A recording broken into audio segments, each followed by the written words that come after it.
Ya, vamos a comenzar entonces con el tiempo, con la palabra de Dios. Como pudieron ver en los avisos que estuvimos dando y en también la imagen que pudimos enviar por Instagram, vamos a comenzar una serie de estudios ahí en el libro de Santiago, en la epístola de Santiago.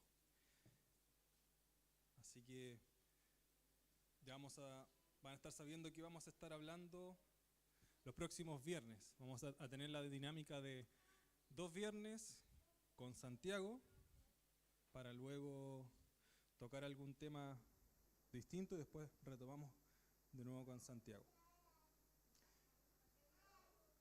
Sí, vamos a estar grabando la serie de Santiago por lo menos.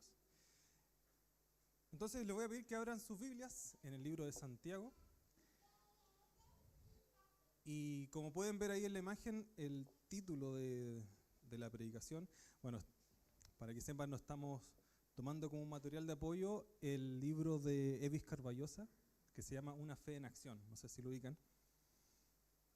Y bueno, partimos hoy con el libro de Santiago, el capítulo 1, vamos a estar estudiando los versículos del 1 al 12.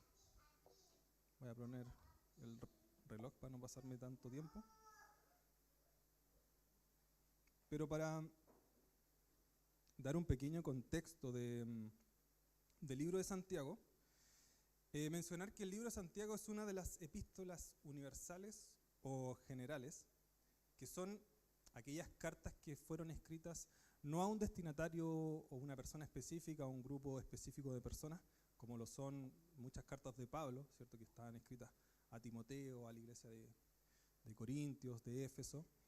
Las epístolas universales no tienen un destinatario específico, como lo pueden ser las cartas de Juan, la carta de Santiago, y al igual que todas las epístolas universales, a excepción de una, el título es el nombre de la persona que escribió esa carta.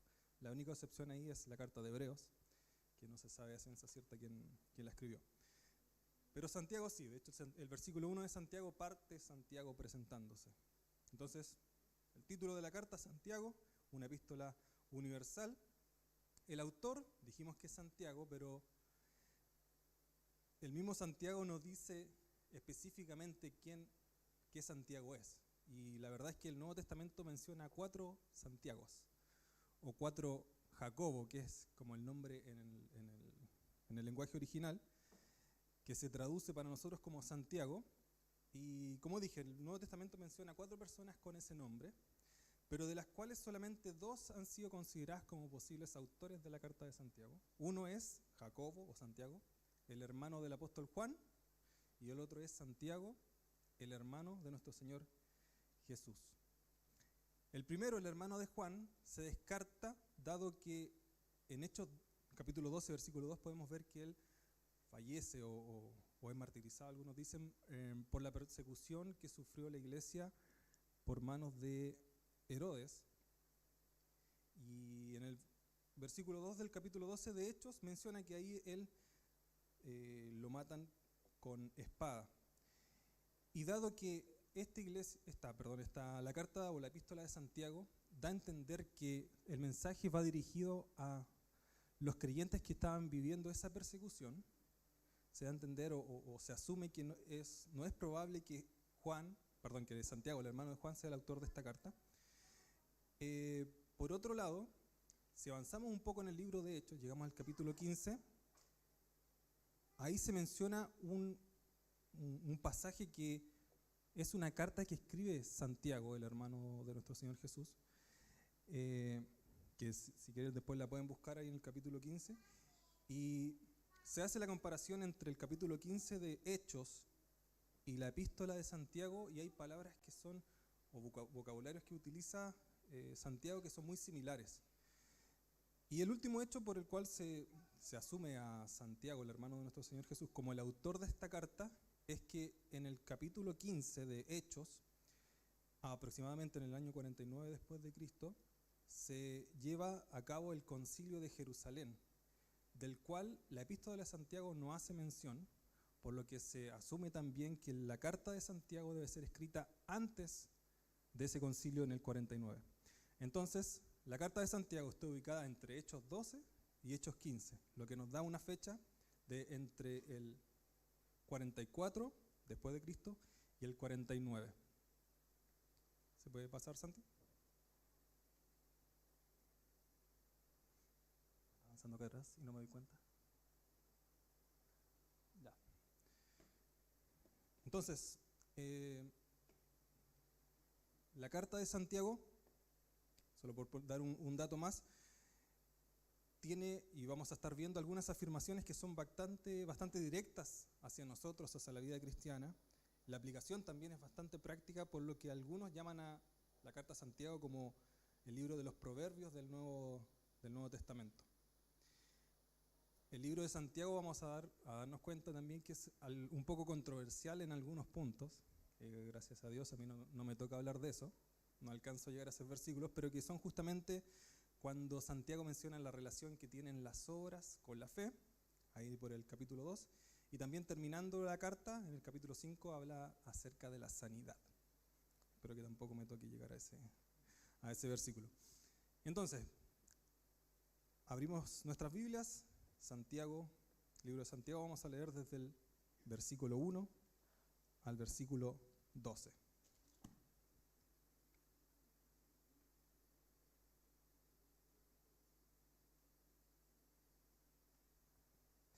Dice, versículo 1, Santiago, siervo de Dios y del Señor Jesucristo, a las 12 tribus que están en la dispersión, salud. Hermanos míos, tened por sumo gozo cuando os halléis en diversas pruebas, sabiendo que la prueba de vuestra fe produce paciencia. Mas tenga la paciencia su obra completa, para que seáis perfectos y cabales, sin que os falte cosa alguna. Si alguno de vosotros tiene falta de sabiduría, pídala a Dios, el cual da a todos abundantemente y sin reproche, y le será dada. Pero pida con fe, no dudando nada, porque el que duda es semejante a la onda del mar, que es arrasada por el viento y echada de una parte a otra. Versículo 7. No piense pues quien tal haga que recibirá cosa alguna del Señor. El hombre de doble ánimo es inconstante en todos sus caminos. El hermano que es de humilde condición, gloríese en su exaltación, pero el que es rico en su humillación, porque él pasará como la flor de la hierba, porque cuando sale el sol con calor abrasador, la hierba se seca, su flor se cae y perece su hermosa apariencia. Así también se marchitará el rico en todas sus empresas. Y finalizamos con el versículo 12. Bienaventurado el varón que soporta la tentación, porque cuando haya resistido la prueba, recibirá la corona de vida que Dios ha prometido a los que le aman. Oramos para comenzar con este estudio. Padre amado, te damos gracias por este tiempo que nos das con tu palabra, Padre. Ayúdanos, Señor, a comprender lo que nos quieres hablar en esta tarde, Padre. Lo que nos quieres decir, Señor, acerca de las pruebas, Señor, que tú nos pones, Padre, como tus hijos. ¿Y cuál es la respuesta que nosotros debemos dar ante estas pruebas, Padre? Ayúdanos a entender tu palabra, Señor, y también a aplicarla en nuestras vidas. Te pedimos todo esto en el nombre de Jesús. Amén. Entonces, como les dije, el versículo 1 parte simplemente Santiago saludando al pueblo de Israel en general. Como les dije, no es a un grupo específico de personas, de hecho dice a la dispersión o a la diáspora, también algunas versiones. Y es cuando básicamente el pueblo de Dios, el pueblo de Israel se divide en el reino del norte, el reino del sur. El reino del norte es llevado cautivo a Siria. Y de ahí como que se pierde un poco el seguimiento, por decirlo así, de las tribus. Cuesta un poco seguir la línea genealógica. Y ese momento se habla o se dice la dispersión, cuando el pueblo de Dios fue disperso. Y Santiago entonces dirige esta carta en general a los judíos que estén viviendo en cualquier parte del mundo. Pero el versículo 2 parte diciendo, hermanos míos, tened por sumo gozo cuando os halléis en diversas pruebas. Y como dije al principio, la carta va dirigida a los creyentes que estaban viviendo persecución, que sus vidas estaban corriendo riesgo por el simple hecho de identificarse con Cristo. Y lo que hace Santiago en estos primeros 4 versículos que vamos a estar viendo es justamente animar o exhortar a los creyentes a que puedan tomar la actitud correcta frente a esas pruebas. Porque el resultado que tendrán va a ser mucho mejor. Y ahí la palabra tened, en el del versículo 2, también en otras versiones está traducida como considerad. Considerad con sumo gozo, y ahí también podemos traducirlo como un gozo completo. Considerad como un gozo completo o un gozo puro cuando os halléis en diversas pruebas. ¿No pasa esto, Santi?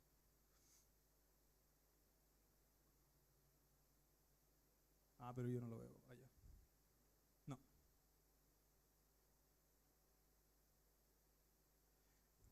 Bueno, esa es la palabra que en el original para tened. También puede ser traducida como considerad. Considerad como un sumo gozo, un gozo completo, un gozo puro, cuando os halléis en diversas pruebas. Es decir, en cualquier tipo de prueba, sin importar el tipo de prueba que estemos pasando. Y la verdad es que la reacción que tenemos como seres humanos muchas veces es muy distinta a la de tener gozo. De hecho, lo más común es cuestionar muchas veces a Dios cuando pasamos por pruebas. Cuestionarnos a nosotros mismos, a nuestras capacidades. Desánimo también es una reacción bastante común en las personas cuando pasamos por pruebas. Y es complejo llegar a pensar que el gozo va a ser la reacción o el sentimiento que vamos a tener cuando llega una prueba a nuestras vidas. Porque lo que hacen las pruebas es quitarnos esa paz que quizás estabas viviendo, quitarnos la tranquilidad, sacarnos de nuestra comodidad. Algunas pruebas incluso pueden llegar a cambiar el rumbo de tu vida. Continuamos con el versículo 3 que dice, sabiendo que la prueba de vuestra fe produce paciencia. O sea, cuando Dios envía pruebas a nuestra vida, lo que quiere Dios es probar nuestra fe. Y aquí la palabra prueba es distinta a la del versículo 2. La del versículo 2 también muchas veces en la Biblia se utiliza como la palabra tentación. Aquí se traduce como prueba.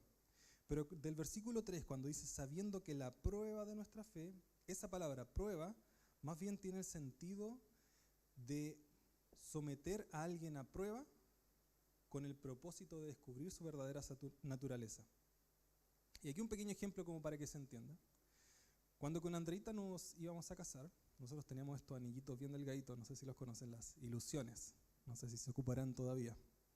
Ahí los que están por casarse, ¿no? ¿No?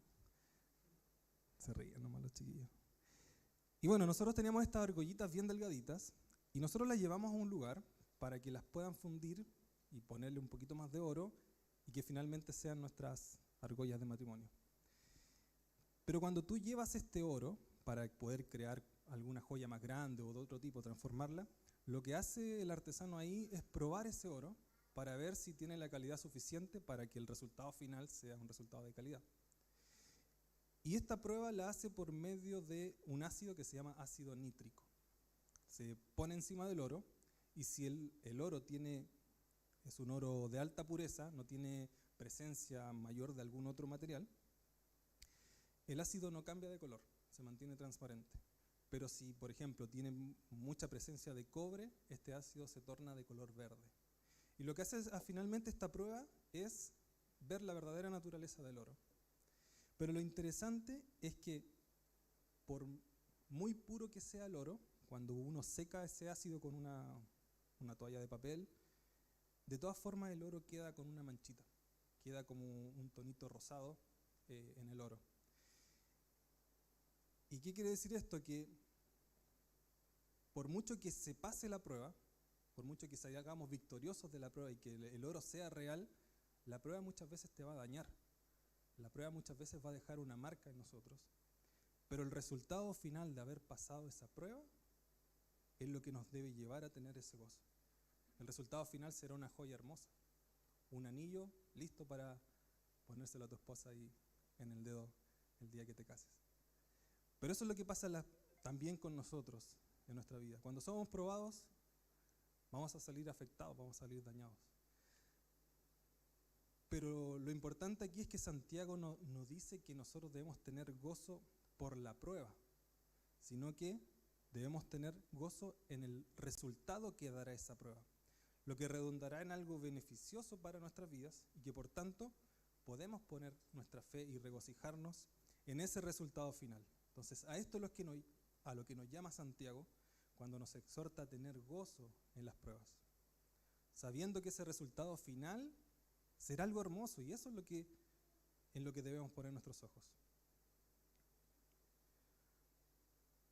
Porque así como la prueba del oro lo que va haciendo es purificando y sacando las impurezas, la prueba de nuestra fe también va purificando nuestra fe y fortaleciéndola. ¿Y qué es lo que produce? ¿Cuál es el resultado de pasar la prueba, según el versículo que estamos leyendo? Versículo 3. Sabiendo que la prueba de vuestra fe produce paciencia. Produce paciencia. Y ahora tú dirás, ¿por qué paciencia? Como que yo prefiero que el Señor no me pruebe a que me dé paciencia. ¿Verdad? Yo soy bastante paciente, no me desespero mucho. Entonces, ¿por qué dejar que el Señor me pruebe, que me haga pasar por cosas difíciles si solamente el resultado va a ser paciencia? Y aquí lo interesante es que la palabra paciencia, si avanzamos, ¿es esta palabra media rara? No, mentira, esta no es. Me parece que no puse la palabra paciencia. No importa. Bueno, la palabra paciencia, el sentido que quiere transmitir el original, es una palabra compuesta por dos palabras, que es permanecer debajo, con el sentido de permanecer debajo de una pesada carga, que no importa lo pesado que sea esa carga, la persona que la está llevando va a poder concluir con la tarea que se le asigna o llegar a la meta. Ese es el sentido de la palabra ahí, paciencia, que también se puede traducir como resistencia o perseverancia. Es decir, que la prueba de nuestra fe lo que produce en nosotros es resistencia y perseverancia para soportar la carga pesada que Dios pone en nosotros por medio de las pruebas. Y esa carga pesada va a estar en nosotros hasta que Dios decida quitarla. Pero si pasamos victoriosos esa prueba, lo que el Señor nos dará es más resistencia para futuras pruebas que Él ponga en nosotros. Pero como que hasta ahí vamos quedando donde mismo, como que seguimos con la intriga de, ¿pero para qué quiero pruebas entonces? ¿Para que Dios me permita soportar más pruebas y más pruebas? Para eso prefiero no tener pruebas. Pero el versículo 4 nos da un poco más de luz de lo que el Señor finalmente quiere para nosotros por medio de las pruebas. Versículo 4 dice, más tenga la paciencia su obra completa para que seáis perfectos y cabales sin que os falte cosa alguna. Y en el versículo 4 Santiago sigue exhortándonos para que esa paciencia tenga su obra completa, para que seamos perfectos, dice. Y ahí la palabra perfecto no quiere decir sin pecado, porque sabemos que hasta que el Señor no venga por nosotros, o de este lado de la eternidad, como dice un pastor por ahí, no vamos a seguir pecando. Hasta que Dios no nos glorifique, vamos a seguir pecando. Y aquí cuando Santiago nos exhorta a que la paciencia tenga su obra completa, es justamente que no interrumpamos esa obra que el Señor está haciendo en nosotros, para que seamos perfectos. Y ahí, perfectos y cabales sin que os falte cosa alguna. Lo que quiere decir esto, como dije, no es que no tengamos pecados, sino que podamos ser maduros espiritualmente. Ese es el resultado final de poder soportar las pruebas que el Señor pone en nosotros. Que cada vez vayamos resistiendo más la prueba, que cada vez nuestra fe se fortalezca hasta que podamos ser perfectos, completos, dice. Cabales significa eso, completos, sin que os falte cosa alguna. Y eso no significa que no nos falte nada material, sino que nos falte nada que complete esa perfección. Lo que finalmente quieres Dios o quiere Santiago con esto es que podamos ser perfectos para el Señor. Que por medio de esa perfección que podemos llegar a tener, poder llevar gloria a nuestro Dios. La Nueva Traducción Viviente lo traduce como así que dejen que crezca, pues una vez su constancia se haya desarrollado plenamente serán perfectos. Y eso es lo que tenemos que hacer, dejar que crezca esa paciencia. No interrumpir ese proceso, porque no sacamos nada si es que soportamos una prueba, soportamos quizá una segunda prueba, pero cuando llega una tercera, una cuarta, ya tiramos la toalla o empezamos a confiar en otras cosas que no son Dios. Y en verdad es una reacción bastante humana cuando vemos que llega una prueba tras otra. Y es, no sé, por lo menos en mi vida ha sido así, ha sido algo bastante común que, como viene ese dicho que dice, no salgo de una y ya llega otra. Y es que así nos prueba el Señor, para que justamente pueda ir trabajando en nuestras vidas esa madurez espiritual. Y a eso nos llama Santiago cuando dice, mas tenga la paciencia su obra completa, en que no interrumpamos ese proceso. Voy a contar una experiencia más que nada para ilustrar esto que muchas veces el Señor nos prueba una y otra vez. Y es que cuando nació nuestra hijita, en el parto todo salió bien, ningún problema. Alcanzó a estar 2 días con nosotros y ya tuvimos que devolvernos a la clínica porque tenía niveles de bilirrubina muy altos. Y si no se trata, después se pueden tener bastantes problemas. Y con tan solo 2 días de edad, tuvimos que dejarla hospitalizada y justo estábamos viviendo toda la pandemia en ese momento. Entonces habían reglas muy estrictas con respecto a las visitas y la cosa es que no nos pudimos quedar con ella. Y para nosotros fue súper fuerte, a lo mejor, bueno, creo que nadie acá es, bueno, la Cata sí, es mamá.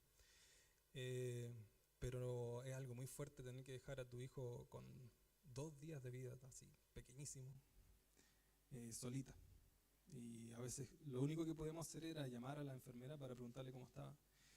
Y me acuerdo que casualmente llamamos y justo la Antonella se pone a llorar y reconocimos su llanto a través del teléfono, habiendo muchos otros bebés, reconocimos su llanto y la verdad es que fue muy difícil. Pero bueno, gracias a Dios pasó ese momento, ella salió bien, no tuvo ninguna secuela, gracias a Dios. Y 4 meses después de eso, ya cuando teníamos cierta paz, a mí me diagnostican cáncer. Y bueno, ahí empecé a vivir todo el proceso que muchos de ustedes lo conocen.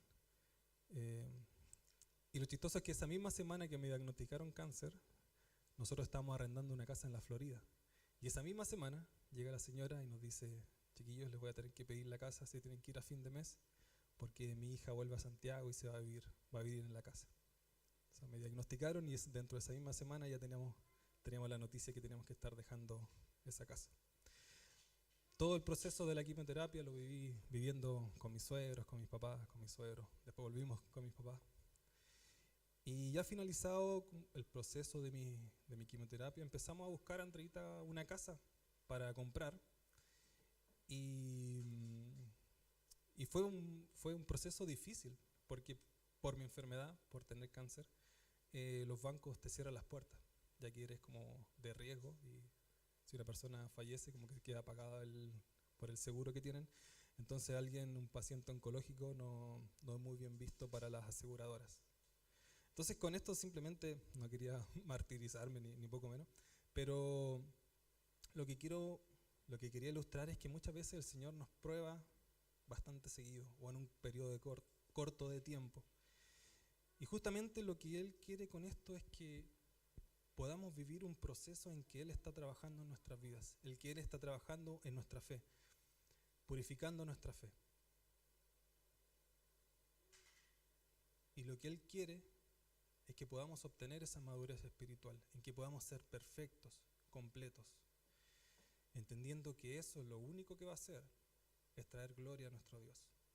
Entonces, resumiendo estos 4 primeros versículos, ahí creo que no estoy siguiendo la presentación.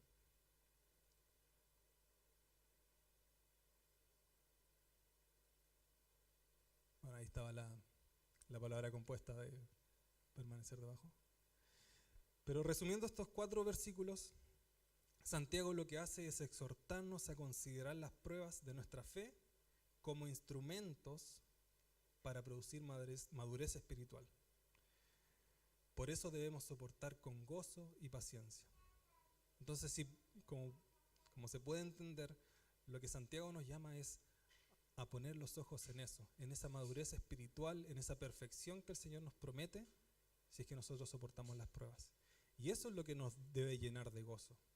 Eso es lo que te debe hacer pasar por medio de la prueba con gozo. No la prueba en sí, porque como vimos, la prueba muchas veces nos va a dañar. Entonces, los siguientes versículos, del 5 al 8, vamos a ver que la verdadera fe busca sabiduría por medio de la oración. Y no sé si cuando te estaba contando quizás lo que viví yo, en tu mente a lo mejor estuvo tus pruebas o lo que el Señor te ha hecho vivir hasta ahora. Y no sé cómo ha sido tu reacción frente a las pruebas, no sé cómo las pasaste, pero lo que sí sé y es que con frecuencia los creyentes no entendemos muchas veces la razón o por qué Dios permite pruebas en nuestra vida, por qué Él nos hace atravesar por pruebas. Y si bien Santiago en el versículo 5, que ahora lo vamos a leer, no lo menciona explícitamente, muchas veces la razón por la cual no tomamos con la actitud correcta las pruebas es por falta de sabiduría. Dice, y si alguno de vosotros tiene falta de sabiduría, pídala a Dios, el cual da a todos abundantemente y sin reproche, y le será dada. Pero pida con fe, versículo 6, no dudando nada, porque el que duda es semejante a la onda del mar, que es arrasada por el viento y echada de una parte a otra. No piense pues quien tal haga que recibirá cosa alguna del Señor. El hombre de doble ánimo es inconstante en todos sus caminos. Si se dan cuenta, el versículo 5 comienza con una condición. Si alguno de vosotros. Y es una condición que asume la necesidad de sabiduría. Y es por eso que el primer paso para obtener esta sabiduría y poder enfrentar o entender los propósitos que el Señor tiene por medio de las pruebas es reconocer nuestra falta de sabiduría. Ahí en la frase, tiene falta de sabiduría, ahora sí voy a tomar lo que dice acá, es esa palabra en el original, la palabra falta, que también se traduce como estar desposeído, destituido o deficiente. Y es una palabra que en el original se utilizaba en un vocabulario comercial para referirse, es que está como muy chiquitito ahí, como que no veo mucho. Y esta palabra se utilizaba para referirse a la carencia de fondos, literalmente estar pato. Entonces, en este sentido lo podemos traducir o parafrasear de la siguiente manera. Si alguno se encuentra en una condición de deficiencia o desposeído de sabiduría, o sea, no tenemos nada de sabiduría, pídala a Dios. Y aquí es importante hacer la diferencia. Santiago no nos está diciendo que no tengamos conocimiento, nos está diciendo que el que no tiene sabiduría, pídala a Dios. Hay un hombre que define sabiduría como lo siguiente: la sabiduría permite a un cristiano comprender, practicar y promover la vida religiosa que está en armonía con la ley de Dios. También lo podemos decir que la sabiduría es comprender, practicar y promover todo lo que nos acerque al Señor.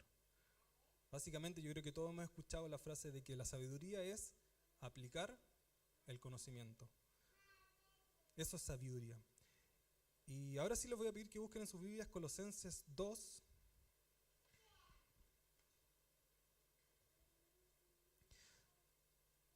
Los versículos de 2 al 3, si alguien lo puede leer.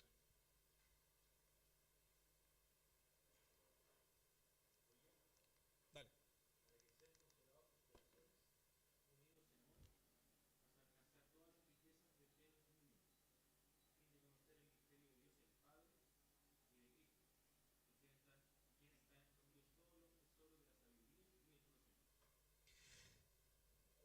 Dice ahí que en Cristo están escondidos los tesoros de la sabiduría y el conocimiento. ¿Sabes qué? Es súper importante que podamos estudiar la palabra del Señor, que podamos estudiar de historia, quizás de filosofía, de los contextos históricos, quizás donde están escritos todos los libros de la Biblia. Pero, como dice el versículo que acaba de leer Fabri, el verdadero tesoro de la sabiduría y el conocimiento está escondido en Cristo, no en nuestros propios medios de obtener información. Y ese tesoro que está escondido en Cristo es lo que Santiago nos exhorta a pedírselo a Dios. Si alguno tiene falta de sabiduría, pídasela a Dios, porque Él da abundantemente. Y ahí también dice sin reproche.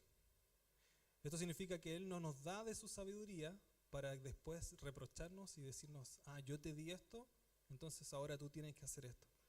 Y si se fijan, esta es una característica de Dios que la vemos muchas veces aplicada, que Él nos da cosas sin pedirnos nada a cambio. Lo podemos ver en nuestra salvación, cuando Él derramó de su gracia y después Él no nos pide nada a cambio. Pero sí hay un requisito que está en el versículo 6 para que Dios nos pueda dar esta sabiduría. Dice, pero pida a Dios con fe, no dudando nada, porque el que duda es semejante a la onda del mar que es arrastrada por el viento y echada de una parte a otra. Ese es el único requisito para que Dios nos pueda dar de su sabiduría. Debemos pedir con fe, no dudando nada. ¿Qué quiere decir esto? Que no debemos pedir simplemente de la boca para afuera. No tenemos que orar, Señor, dame sabiduría, yo creo que tú me puedes dar eso. Yo sé que tú... El sentido de esto es que podamos depender completamente del Señor. Así como ese niño que cuando tiene miedo, cuando tiene alguna necesidad, corre a los brazos de su padre, en ese sentido debemos pedir sabiduría al Señor. Cuando estés pasando por distintas pruebas y no las comprendes, no entiendes por qué el Señor te está haciendo vivir eso, pídele a Dios sabiduría para que Él te dé ese entendimiento, pero teniendo fe en que Él nos puede dar. El versículo 7 es súper claro.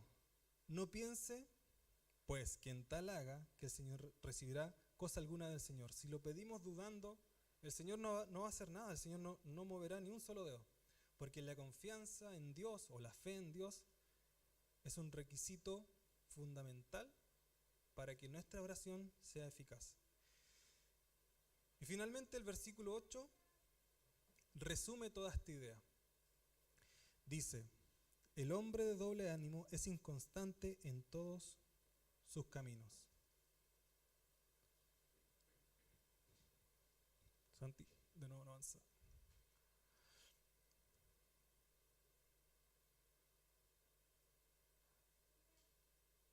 No importa. Como dije, el versículo 8 finalmente lo que hace es resumir todo esto. Dice, el hombre de doble ánimo. Aquí literalmente significa el hombre de dos almas. Es una palabra compuesta que ahí el material que usé de apoyo decía que en ninguna otra parte aparece, en ninguna otra parte de la Biblia ni ningún escrito secular aparece esta palabra, por lo que se asume que Santiago como que la anduvo como inventando. El hombre de dos almas, literalmente, ahí está. Gracias, Santi. De doble alma. Esta palabra inventada es de Santiago, lo que quiere expresar es una persona con dos almas o como si tuviésemos dos personalidades viviendo dentro de nosotros que están en constante conflicto, como si estuviésemos viviendo una guerra civil dentro de nosotros donde un bando confía en Dios y el otro desconfía.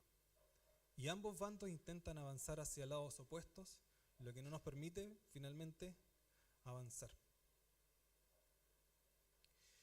Y de esa forma termina esta sección, diciendo que esa persona que es inconstante, esa persona de doble ánimo, no solamente es inconstante con respecto a la oración o a la dependencia de Dios, sino que es inconstante en cada aspecto de su vida. Y ya finalizando, pasamos a leer ya la última sección, versículo 9. El hermano que es de humilde condición, gloríese en su exaltación, pero el que es rico en su humillación, porque él pasará como la flor de la hierba, porque cuando sale el sol con calor abrasador, la hierba se seca, su flor se cae y perece su hermosa apariencia. Así también se marchitará el rico en sus empresas. Aquí lo que nos muestra Santiago básicamente es que no importa la situación económica o el estatus que tengamos, indistintamente el Señor prueba a sus hijos. Y si tú eres un hijo de Dios, ten presente que el Señor te va a probar. Si es que no lo ha hecho todavía, va a llegar un momento en que la prueba va a llegar a tu vida. Esa prueba de nuestra fe, que al final lo que hace es probar, como vimos que en el ejemplo del oro, la verdadera naturaleza de tu fe. Es probar si la fe que depositaste en Cristo es real o es falsa. Al ponerle ese ácido hay que ver si tu fe cambia de color o se mantiene. Básicamente, como dije, ver si la fe que depositaste un día en Cristo es real o no. Y aquí Santiago nos dice que no importa el contexto donde estés viviendo, no importa si eres rico, si eres pobre, el Señor nos va a probar. Y en ese sentido el Señor dice que el pobre puede gloriarse en su exaltación, porque teniendo poco, a la vez tiene todo, a Cristo. Y el rico dice que se gloría en su humillación, ya que a pesar de que tiene de todo, por sus riquezas, sin Cristo no tiene nada. Sin Cristo no tiene nada. Y esa falsa sensación de seguridad que nos puede dar las riquezas o el dinero, no valdrán de nada cuando esta vida pase. Y a eso se refiere cuando dice que la flor se cae cuando llega el sol, su hermosa apariencia termina. Y así es, por mucho dinero que nosotros podamos tener en esta tierra, por mucha plata o cosas que podamos tener, cosas materiales, cuando pase esta vida eso no valdrá de nada. Si no tenemos a Cristo, eso no valdrá de absolutamente nada. Y la Biblia, en verdad, lo que condena no es ni al rico ni a sus riquezas. De hecho, sabemos, o la Biblia menciona a muchas personas que tenían mucho dinero que fueron de bendición. Por ejemplo, el dueño de la José de Arimatea, que finalmente en quien cede la tumba que él tenía para nuestro Señor, y el Señor también ocupa las riquezas. De hecho, lo que condena la Biblia no es a las riquezas en sí, sino que a la avaricia.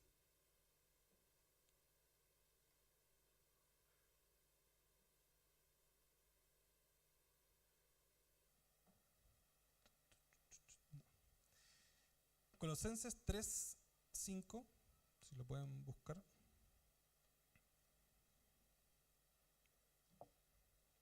Si alguien lo encuentra, que lo lea, por favor.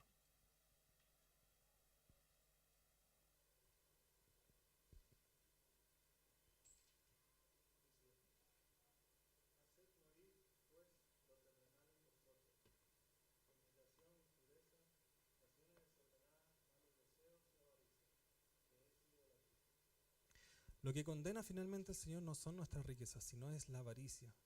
Y ahora, ¿qué es lo peligroso y por qué hace la diferenciación entre el rico y el pobre? Y es porque muchas veces cuando pasamos pruebas, el dinero te puede llegar a dar una falsa sensación de seguridad. Quizás te puede ayudar en cierta medida a sobrellevar una prueba. Por ejemplo, no sé, te enfermas de alguna condición extraña que los medicamentos valen $1.000.000 o mucho dinero, millones y millones.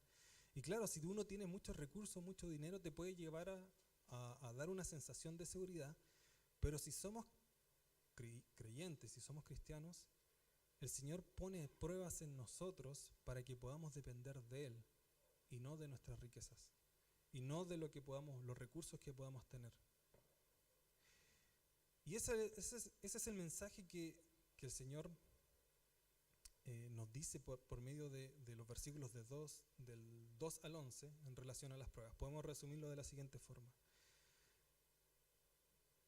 Como creyentes debemos tener una actitud de gozo, paciencia, oración y humildad, entendiendo que solo Cristo nos puede dar esa seguridad que necesitamos para pasar las pruebas. Y es que cuando llega la prueba a nuestra vida, muchas veces intentamos de tomar atajos que nos pueden llevar a salir de esa prueba. Siempre recuerdo cuando yo empecé a estudiar en la universidad, lloraba al Señor por una beca, porque si no iba a ser muy difícil que yo pudiese estudiar, o hubiese tenido que trabajar y estudiar. Y el Señor me concedió esa beca. Y cuando llegué a estudiar, algunos compañeros tenían la misma beca que yo, pero tenía un compañero que llegaba todos los días con ropa nueva, ropa súper cara. Y yo decía, qué raro que él tenga la beca. Había que tener cierto estatus socioeconómico para acceder. Y claro, él me cuenta que lo que él hizo fue poner que vivía con la abuelita, que vivía con su jubilación básica, y con eso él pudo mostrar esos papeles y decir que él tenía una condición social baja. Y eso también a veces pasa en nuestra vida. Intentamos de buscar atajos para poder pasar por las pruebas que el Señor pone en nuestra vida. Pero el Señor no nos llama a eso, porque el propósito de la prueba que Dios nos hace pasar, finalmente es que podamos traer gloria a Él, por medio del gozo que podemos sentir en medio de la prueba, que es algo que el mundo no puede entender. Sorry, he mencionado muchas cosas personales, pero siempre recuerdo un profesor en la universidad que él, súper ateo, pero él tenía un amigo que era creyente, era cristiano. Y la hija pequeña de ese amigo fallece. Y mi profesor fue al funeral y dijo que le impactó demasiado ver la tranquilidad que ese padre tenía. Mi profesor decía, si mi hija hubiese muerto, yo estaría destruido. Pero me impactó ver la tranquilidad que ese hombre tenía a pesar de que su hija había fallecido recién. Y eso es lo que finalmente lleva gloria al Señor, que podamos tener gozo en medio de la prueba, sabiendo que la prueba no va a terminar ahí, sino que el Señor tiene algo mucho mejor preparado para nosotros. Y ese resultado nos va a ir fortaleciendo, va a ir purificando nuestra fe, perfeccionándonos. Y si no estás logrando comprender las pruebas que el Señor pone en tu vida, pídele al Señor sabiduría. Pídesela con fe, que Él nos da abundantemente, pero siempre con fe y humildad, entendiendo que Él es lo único que necesitamos para poder sobrellevar cualquier prueba. El versículo 12, ya ahí con esto terminamos, corona todo lo que hemos dicho, literalmente porque habla justamente de una corona. Dice, bienaventurado el varón que soporta la tentación, porque cuando haya resistido la prueba, recibirá la corona de vida que Dios ha prometido a los que le aman. Ahí la palabra tentación es la misma palabra que se ocupa en el versículo 2, que se traduce en el versículo 2 como prueba. Y Carballosa dice que no existe ninguna razón exegética para no poder traducir, en este caso también la palabra como prueba. Entonces lo podríamos decir como bienaventurado el varón que soporta la prueba, porque cuando haya resistido la prueba, recibirá la corona de vida. Sabemos que la Biblia nos manda a huir de la tentación, pero nos manda a soportar la prueba.